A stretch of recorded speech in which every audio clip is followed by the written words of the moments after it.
All right, I got to give you an update because we started that whole investigation into a missing person.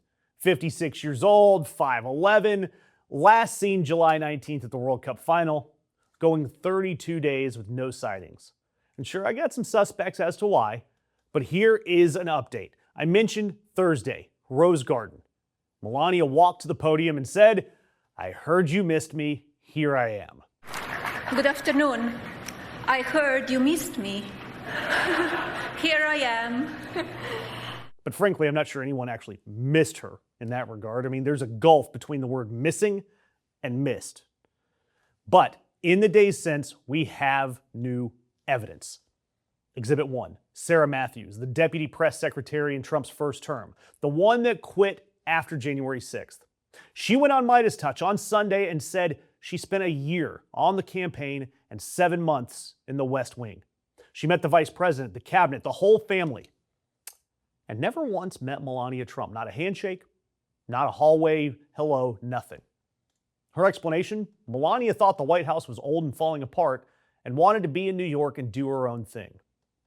But the biggest thing to come out of that show, out of that interview, is that it's been reported that Melania got paid to show up at campaign events, which Matthews says is crazy to think that you have to pay your own wife to show up somewhere.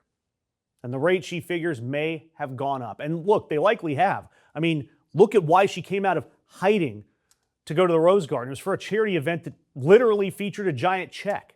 But we know too that it's been reported that Melania gets paid for showing up at events when they were on the campaign trail, which is crazy to think that you have to pay your own wife to show up somewhere. But I wonder if her rate has gone up after all of this news. And I've got my suspicions, and they are only speculation about that massive sum that she made for that Melania documentary.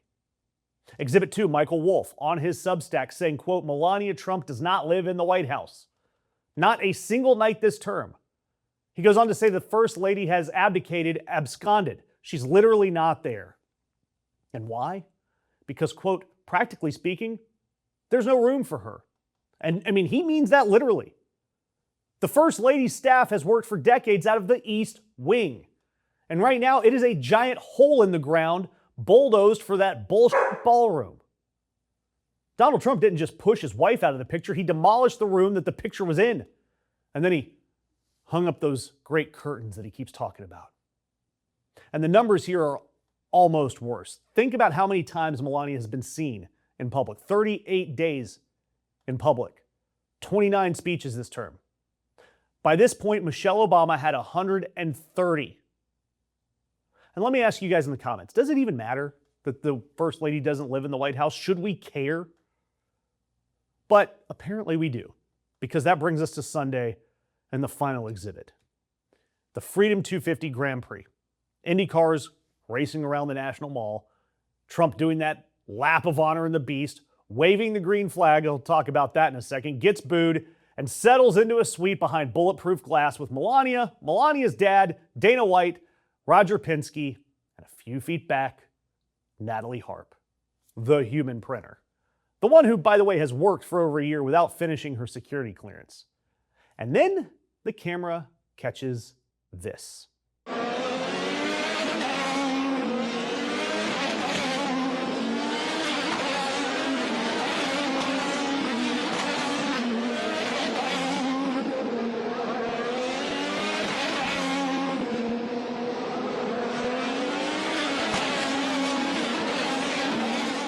Yeah, it's like 26 seconds or so, no audio.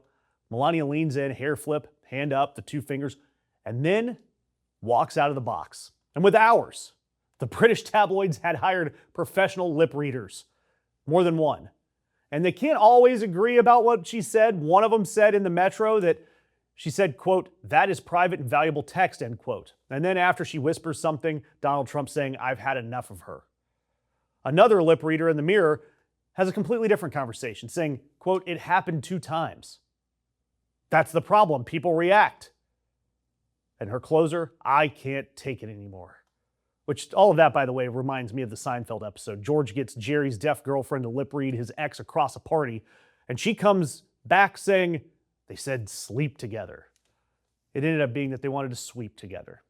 So who knows what was actually said, but you can see the reaction and the faces that they were making. And it was extremely apparent how Melania reacted when Trump asked Natalie for his phone and she walked up.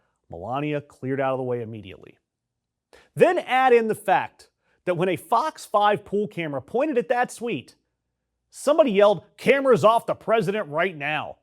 They seemingly were wearing a Freedom 250 badge. Doing it, they pulled you down. So just hang tight, just turn the cameras. Yeah, we're the pool with President Trump for the entire network. Fox, CNN, I understand that. We've asked you to turn the cameras off of the presidential suite, and we'll be with you in a moment. That was when the president was at a public event with a credentialed media trying to get film of the event.